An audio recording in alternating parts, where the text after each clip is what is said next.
Hey, what's up? Welcome back to another edition of The Mandatory. Remember, if you like the content, hit that like and subscribe button. Also, follow us on our social media channels. We're at The Mandatory TKO, and you can find us on the audio side as well. So, wherever you get your shows, podcasts, we're on there too. So, if you got a couple of minutes, leave a rate and review. We do appreciate you if you've already been rocking with the show. And as our good friend Jesus says, happy Tuesday. Yeah, we took a little bit of a layoff, Bryan, last week. A little bit of a slow week in boxing, I guess you could kind of say. But things are kind of heating up in terms of news because there was big news that came out. Bars, Jaron Boots Ennis has an opponent. Now, here's the other issue with the sport. Can any of you tell me if you've seen this man? Do y'all even know who I'm talking about? Not Boots, but his opponent. And two, does anyone in the chat know who he's fighting next? Have you seen this person fight before? Because he's ranked. Canadian dude. Yeah, he fought ranked. A Canadian dude, and he's ranked like number 10. But everyone's and this is an eliminator. Yes. Number 2 versus number 10 in an eliminator for a championship opportunity. How do you pronounce his first name, Bryan? That's what I want to know. I'm just being honest, yo. But like I do know that he fought a Canadian dude and he whooped his ass. That's what I do know. I think it's Uisma Lima. Uisma Lima. Definitely Lima. But you guys also keep in mind, though, that he only has one loss. And I do believe that he has stopped the last 2 of his 3 fights. So that's kind of interesting. So it's like, and here's the thing. It's like, everyone's like, yo, why is Boots fighting Lima? Like, I don't understand. Like, why can't he fight Fundora? Fundora just fought. Like, why can't he fight Tellez? Tellez has a fight coming up. You know, why can't he fight? What's up? But the rumor that came out before that was Virgil Ortiz in January. See, this is what this is a tune-up. Is this not a tune-up? Maybe. But why is it a WBA eliminator if you're allegedly chasing Virgil Ortiz? You would then be chasing Yoenis Tellez because we know Terrence Crawford is not going to be the WBA champion anymore. Tellez is the interim champion. Tellez, by the way, fights this month. He has a title defense in a week and a half. And Boots Ennis is going to fight for the right to fight for that title. And I got to be honest, like, Ennis versus Lima, like, okay, this is going to be in Philadelphia, I think in October. And there are people in comment sections that I was reading. They're like, yo, Boots got to stop doing this. But who else was he gonna fight? Bryan, pull up the rankings. Let's do it. Let's get this bad boy on the screen right now. It's like I don't. Who else are you gonna fight? Like there's only he could find better opponents. Okay, let's bring it up. Okay, I gotta see this because we're gonna go through this and see who he could have fought because I'm taking a look at like the people that we'd want to see him against, and it's like, well, they've already fought or they have a fight coming up. So this is a stay busy fight for a guy like Jaron Boots Ennis. But also keep in mind that Lima has fought in a weight class above 154. So he's coming back down. I believe he's fought at like 160 and even at a catch weight at 163. So this is a guy that has fought above 154. So let's not just, count Lima out. Like, and we've seen Jaron Boots Ennis have, like, he's such a great boxer, but we've also seen him have some performances where we're left underwhelmed. You never want to take a fight, like, downplay it. Like, we don't know what could happen. So, Lima he's beating some undefeated guys. I need to look through because, as you mentioned, there's only one fight that I could recall seeing him fight in, and it was against Singh, who is Canadian. Yeah, this is the fight that I was talking about. So he whooped his ass. Yeah, it was a wide unanimous decision victory, but otherwise he's well traveled. Like, look at his last few fights. You got South Africa, Canada, Germany, and the UK, and also obviously some fights in Portugal and Spain early on in his career. So okay, here in the rankings, he's number 10 WBA rankings right now. Ennis is second. Ennis is also 4th in WBO. We talked about the WBO piece of this weeks ago, I think it was, where there was rumors about him fighting Josh Kelly. Josh Kelly's team says that Eddie Hearn lowballed him, that they weren't going to take the fight because it was less than what they've gotten for other fights. And if that's true, even though it's a huge opportunity, I kind of don't blame him, because now if Boots is going the WBA route, if you're Josh Kelly, you can actually angle to fight Xander Zayas straight up for the title, because right now in the rankings, Jorge Garcia Perez is still number 2, but that I don't think that's updated. As a matter of fact, let me scroll up briefly. WBO rankings updated July 22nd. Xander Zayas fought after that. So WBO is about to actually update their rankings then, because they still have to do it for this month. Wait, hold on. I just gotta get to this. Steven, a good friend of the show, says, "Are Canadian fighters the same level as Brits?" Well, Archer Beterbiev is Canadian now, so no. He's ours. We'll see if Steve Claggett beats Jabate Ortiz later this month. And we'll Lucas Body. He's someone very interesting. That's he's in a Canadian. tough fight too. Do you claim Christian Mbili or no? You don't get Christian Mbili. Nah, because he just fights in Montreal. Yeah, you know what I mean. Like he's not actually. I don't think he has like a Canadian citizenship. But Beterbiev, he's Canadian and he's ours. So like you know what I mean. He's ours. Also, but Lucas Body, he's very like I'm excited for him. And also we got Tab, right? The new number 1.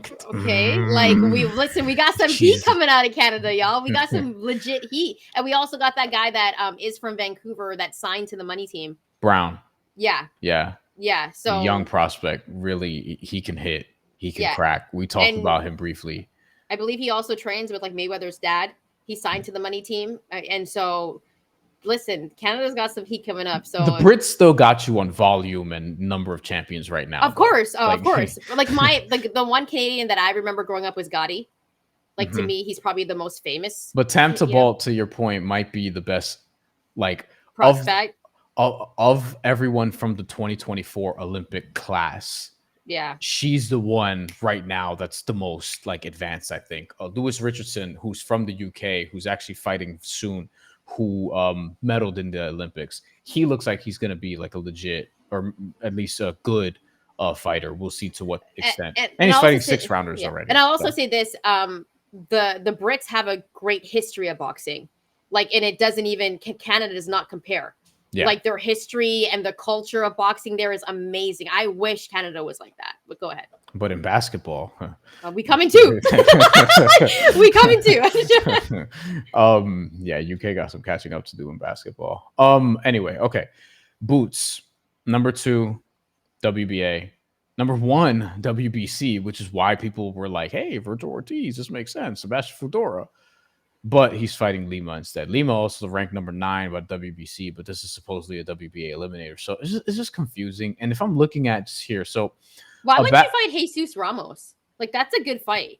Because Jesus Ramos is fucking dangerous. I know, but like that, like, I would have so much more respect for him if Jaron Boots Ennis was like, yo, I'm going to move up a weight class and I'm going to fight Jesus Ramos. Like, that would be G. Abbas Baru is fighting against Tellez for the interim title later this month. And Murtazayev, his mandatory isn't it Erickson Lubin? Yeah, they're supposed to work out a fight. He like, who was he gonna fight? Right? Well, like, okay, so Pavel Sasulin, maybe Jesus Ramos, as we just talked about. Does Madrimov has a fight coming up? It has to be one of these dudes. It's just whatever. Like I don't know. Like, get your showcase fight on, go get a title, and then we'll see. But like, I just think Boots he's got some allegations he has to beat. Like, you're fighting Lima.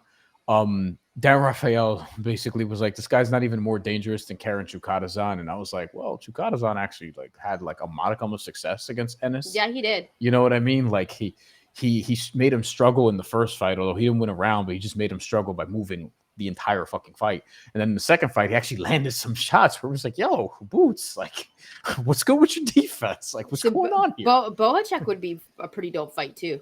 Yeah. A tough fight. I think that would be a tough fight, but yeah. You know what's crazy? It's like, I know this fight is not exciting, guys. Like, I know you guys aren't excited for it, but I think if it's a tune-up fight for a guy like Virgil or for a guy like Xander Zayas, sure, then it's exciting. Or right? Even Fundora. You want him to stay busy, so I'm not mad at that. But it's like, it's not the fight that we wanted. But a lot of these guys are like Tim Tszyu and Jaron Boots. No, but he could. He could fight Tim Tszyu and then fight Sebastian Fundora. No, but if I'm Tim Tszyu, I'm like, hell no.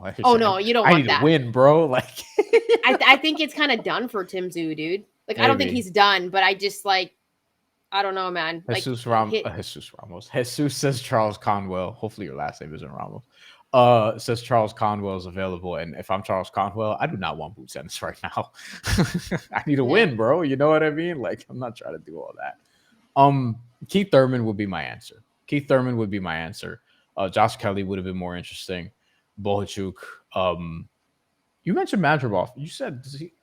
I think he has a fight coming up. I'm pretty sure he does. Right about this because but that sets up because we saw Bud fight Madrimov, right? And so it's like if Jaron Boots Ennis was ever chasing a guy like Bud, wouldn't you kind of want to fight a guy like Madrimov too? And if you're chasing Virgil, yes, because Madrimov. Does he have a fight? I feel like he does. No, I'm not seeing him on the schedule. Coming up. Nothing set up. Okay, then fight Madrimov. Boots, what are we doing here? Although if you're Madrimov, you're like, yo, I have 2 losses that are both recent. Why would that's the other thing you got to consider. He might not give a shit. He went from Crawford to Virgil Ortiz. He might not care. Listen, at some point you start getting fed to the guys. Yeah. Right? That's what happens. That's why I was happy Loma retired. Because come on, man, we knew what was going to happen there. Steven says, I think Zayas' footwork can give Boots a lot of trouble. Well, if Karen Chukadazan is any indication, I know he beat the shit out of Edmonton Stanionis. By the way, Stanionis has a fight coming up in Lithuania. Also, keep in mind, Boots has never fought in this weight class. Correct. He's never fought in this weight class. So if you're thinking Boots is going to beat Xander, no, this is Xander's weight class. He's a champion. He's done it in this weight class. We've never seen Boots do it in this weight class. So if I'm going to be honest, I think Xander would kind of have the upper hand here. We need to see Boots in this weight class. Yeah. And I think a lot of people would say, yeah, Boots is a lot better, more talented. He has pound for pound potential. But we don't know about it in this weight class. And we also it's becoming... It's kind of where Terrence Crawford was at one point in his career, although I thought this was unfair because Yurioka Gamboa was a legit win. Ricky Burns, when he beat him, was legit. Paul Stoll. Boots doesn't have any of that right now. So that's the knock on, but that's the knock on Boots. But I think we all know. Okay, this is how I kind of compare it. Jaron Boots Ennis is very similar to a Shakur Stevenson, but I think Shakur even has names on his resume. I got a Crocs ad. I don't even wear fucking who is Stanionis, I think is a name. That's the one. But Stanionis Roy Monvilla was a guy that's tough to beat, but he's not a name that pops out, but I think that's a name personally because I'm a geek. But he barely beat Rashidi Ellis before that. He had a loss before that. I mean, Villa, I think he's a tough out. He's a tough out for sure. But at the same time, in Stanionis, we both liked him. We both also acknowledged he fought twice in 3 years and hadn't fought in that year prior to going in with Boots Ennis. So it's you just need to beef up your resume a little bit more. You fought David Avanesian after he had already been knocked out by Terrence Crawford and others. Before that, Karen Chukadazan inexplicably got a rematch because the IBF that was so stupid. The IBF was like, you know what? We want to see this again. Yeah. Custio Clayton, who was undefeated at the time, but I think we clearly knew there was a skill gap there. An old Thomas Delorme. Sergey Lipinets is actually one of his best wins. Yeah, I would say that. But I would say because Lipinets was still he wasn't Lipinets, but he was still a guy that could cause you problems, and we saw him do that.